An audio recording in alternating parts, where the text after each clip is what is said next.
వార్షికోత్సవం సందర్భంగా Meenakshi test tube baby centre Guntur నందు ఐవీఎఫ్ ట్రీట్మెంట్ పై 40% రాయితీ. అమ్మ నమస్తే. నమస్తే. అమ్మ, పెళ్ళి అంటేనే ఈ మధ్యకాలంలో భయపడి పెళ్లి జోలికి వెళ్ళటం లేదు.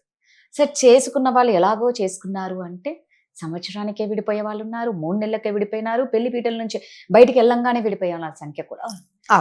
మొదటి పెళ్లి కొంతమంది 2 పెళ్లిళ్ళు చేసుకుంటారు.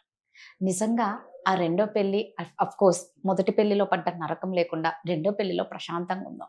వచ్చే ఆవిడ ఒక దేవత, లేకపోతే వచ్చే ఆయన ఒక దేవుడు. ఎందుకంటే నా గురించి అంతా తెలుసు, మొత్తం ఓపెన్ అయిపోతారు, చక్కగా పెళ్లి చేసుకుంటారు.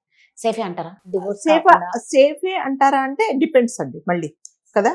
అది ఒకరినొకరు అర్థం చేసుకోవడంలో అంటారు కదా, అన్ని షేర్ చేసుకోవడంలో మీరిద్దరికి ఎటువంటి ప్రాబ్లం లేకుంటే ఎస్ మీరు 60-70% మళ్ళీ సెకండ్ మ్యారేజ్ ఏంటంటే పొయ్యిలో పెన్న మీద నుంచి పొయ్యిలో పడ్డట్టే. ఇప్పుడు ఫస్ట్ లైఫ్ లో ఫస్ట్ మ్యారేజ్ లో పెళ్లిలో ఎన్ని నువ్వు కష్టాలు పడ్డావో అవన్నీ మర్చిపోవడానికి కొత్త లైఫ్ కోసము కొత్త పార్ట్నర్ కోసం నువ్వు ఎదురు చూసి పెళ్లి చేసుకుంటావు. ఎస్, నిజంగానే మన అంటే చేసుకునే వాళ్ళ రాత బాగుంటే బాగానే ఉంటుంది, లేకపోతేనండి అంతకంటే నరకం ఉండదు. కరెక్ట్. 60% సెకండ్ మ్యారేజ్ లో మళ్ళీ గొడవలు. ఎలాంటి గొడవలు ఉంటాయంటే అంటే సెకండ్ మ్యారేజ్ చేసుకునే వాళ్ళు మరి ముఖ్యంగా చేయాల్సిందంటే ఫస్ట్ మ్యారేజ్ తో ఇంకా ఎటువంటి లింక్ లేదు.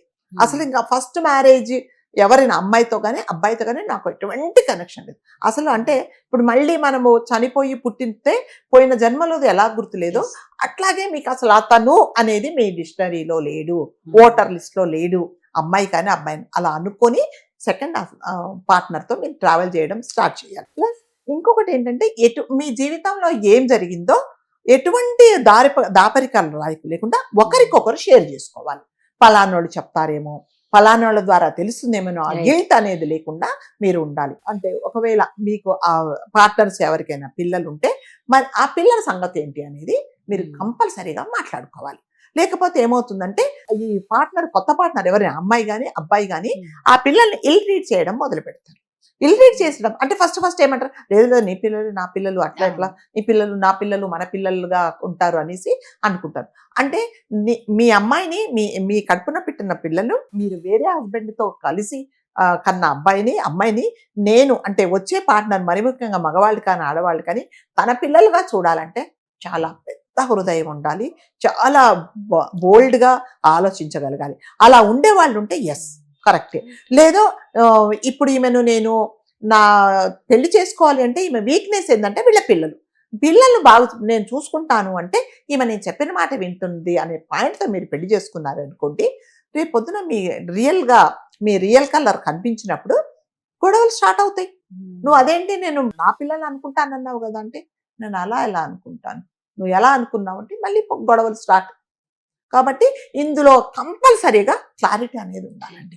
లేకపోతే ఏం చేయాలంటే పిల్లలకు చెప్పి పిల్లలు ఒకవేళ ఒప్పుకుంటే తీసుకెళ్ళి వాళ్ళని హాస్టల్లో వేయడము, లేకపోతే సపరేట్గా ఉండి చదివించడము, వాళ్ళ బాధ్యతలు మీరు తీసుకుంటాను. మళ్ళీ అంటే పిల్లలు సరే నువ్వు చూడనన్నావు కానీ నా పిల్లలను నేను చూసుకుంటాను, అది నా బాధ్యత. నేను మరి ఏదైనా ఫైనాన్షియల్గా నేను ఆమెకి హెల్ప్ చేస్తాను, పిల్లలకి హెల్ప్ చేస్తానంటే ఆ వచ్చే పార్ట్నర్ ఎవరైనా ఒప్పుకోగలగాలి. అలా ఎవరు ఒప్పుకుంటారు అనేది మళ్ళీ మన ఆస్తులు పాస్తులు ఇవన్నీ ఏంటంటే కొంతమంది ఏం చేస్తారంటే దురదృష్టవశాత్తు ఒక అమ్మాయికి చాలా ఆస్తులు ఉంటాయి. సరే ఫస్ట్ హస్బెండ్తో గొడవ వచ్చి విడిపోయిన తర్వాత ఈ సెకండ్ వాళ్ళు ఏం చేస్తారంటే ఆమెను చూడరు, ఆమె వెనక ఉన్న పాస్తులు చూసుకొని పెళ్లి చేసుకుంటారు. దాని తర్వాత ఏంటంటే మళ్ళీ వాళ్ళ రియల్ కలర్ బయటకు చూపిస్తారనమాట. ఈవిడేమనుకుంటుందంటే నా మీద ప్రేమతో చేసుకున్నారని అనుకుంటుంది కానీ అది జరగదండి. అతనికి వేరే లైఫ్ ఉంటుంది, మళ్ళీ అతను వేరే వేషాలు వేస్తాడు. కాబట్టి సెకండ్ మ్యారేజ్ చేసుకోవడం కంటే ఇవన్నీ సాధక బాధకాలు ఎందుకురా బాబు, హాయిగా నేను ఒంటరిగా ఉంటే బెస్ట్ ఏమో అని ఆలోచించుకోవడం కూడా ఒక పాయింటే. లేదు మళ్ళీ చెప్తున్నా, మన అదృష్టం కొద్దీ ఆ కొత్త పార్ట్నర్ మంచివాడు దొరికాడు అనుకోండి, అంతకంటే అదృష్టం లేదు. అలా దొరకాలని లేదు, దొరకడాన్ని కూడా లేదు, అది చెప్పలేం. మనం మళ్ళీ మన చాయిసే. ఎవరైనా సరే రెండో పెళ్లి చేసుకునే వాళ్ళు కంపల్సరీగా ఇవన్నీ ఆలోచించాలండి. అసలు ఫస్ట్ భర్తతో ఎందుకు విడిపోయాం, ఎందుకు మా ఇద్దరికి మనస్పర్ధలు వచ్చాయి, ఎందుకు నేను పిల్లలు ఉన్నా కూడా అతని దగ్గర నుంచి నేను ఎందుకు వచ్చాను, మరి ఇప్పుడు నేను చేసుకోబోయే అమ్మాయితో కానీ అబ్బాయితో కానీ అలాంటి గొడవలు రావా? అలాంటివి వస్తే మళ్ళీ నేనేం చేస్తాను? మళ్ళీ మూడో దానికోసం నేను వెతుక్కోలేను. కాబట్టి అసలు అట్లాంటివి లేకుండా ఉండే మనిషా ఇతను అనేది మీరు కంపల్సరీగా తెలుసుకోవాల్సిన అవసరం ఉంటుంది అనమాట. ఉంటారు కదా, పని కానప్పుడు ఒక మాట, పని అయిన తర్వాత ఒక మాట మాట్లాడే వాళ్ళు చాలా మంది ఉంటారండి. వాళ్ళు కూడా అంటే ఆడవాళ్ళు కూడా అలాగే ఉంటారు. ఇప్పుడు ఒక అబ్బాయి ఉన్నాడండి అని ఆ అబ్బాయి చెప్తే, పెళ్లి కొడుకు చెప్తే, పర్లేదు నీ కొడుకే నా కొడుకు ఉంటుంది. రేపొద్దున ఏమైందంటే, సరే ఆ తండ్రి ఉన్నంత సేపు, భర్త ఉన్నంత సేపు చాలా బాగా చూస్తుంది. అతను ఆఫీస్కి వెళ్ళిపోయిన తర్వాత ఈవిడ కొట్టడము, తిట్టడము, అతన్ని ఇల్లీడ్ చేసే ఆడవాళ్ళని మనం కూడా చాలా మందిని చూసాం. కాబట్టి ఇవన్నీ అంటే సెకండ్ మ్యారేజ్ అనగానే ఆల్రెడీ ఒక అమ్మాయిని కానీ అబ్బాయి కానీ ఒక మనిషితో ట్రావెల్ చేసింది, అన్ని విధాలుగా ఫిజికల్గా మెంటల్గా అన్ని షేర్ చేసుకున్నారు. అలాంటి వ్యక్తిని మళ్ళీ నేను నా జీవితంలోకి తీసుకుంటున్నాను అని అంటే మీరు ఫస్ట్ దానికి ప్రిపేర్ అయి ఉండాలి. చాలా మంది, కొంతమంది నేను విన్నానండి, పెళ్లి చేసుకున్న తర్వాత ఇద్దరు వైఫ్ అండ్ హస్బెండ్ ఏకాంతంగా ఉన్నప్పుడు అతని గురించి మాట్లాడడం అనేది మొదలు పెడతారనమాట. మీ వైఫ్ ఇలా ఉండిందా, ఇలాగే ఉండేదా, నువ్వు ఇలాగే ఆమెతో ఉండేవాడివా, అతడితో ఉండేవాడివా అనేసి ఇలాంటి హరాస్మెంట్ ఉంటుంది. కాబట్టి మళ్ళీ చెప్తున్నా, ఎప్పుడైనా సరే మీరు రెండో పెళ్లి చేసుకున్నారు అంటే ఫస్ట్ మీరు మొదటి జన్మ కాదు, ఇది ఈ జన్మలో నాకు ఎవరు లేరు, సో ఇతనే నా జీవితంలో ఫస్ట్ వచ్చాడు అనేది ఎవరైనా అమ్మాయి కానీ అబ్బాయిని ఫస్ట్ ఫిక్స్ అయిపోండి. పోయిన జన్మలు, పోయిన పెళ్లిలో జరిగిపోయిన పెళ్లి గురించి ఎవ్వరూ మాట్లాడుకోకండి.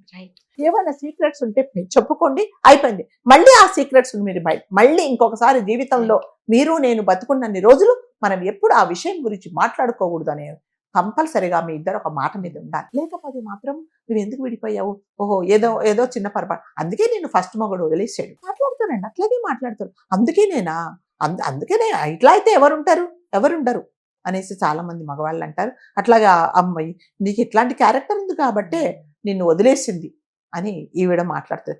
అట్లాంటి మాటలు ఎవరితో మాట్లాడు. ఇద్దరు వైఫ్ అండ్ హస్బెండ్ అంటే మీ ఇద్దరికి కొత్త జన్మ అనుకొని మీరు కొత్తగా ట్రావెల్ చేయడం మొదలు పెడితే గొడవలు ఉండవు. లేదా మాత్రము మళ్ళీ చెప్తున్నాను, పొయ్యిలో నుంచి పెన్నమ్మ నుంచి, పెన్నం ఎప్పుడు సెగ వస్తుందంటే కిందంతా వేడి అంత అయ్యి పెన్నము వేడి కావడానికి కొంచెం టైం పడుతుంది.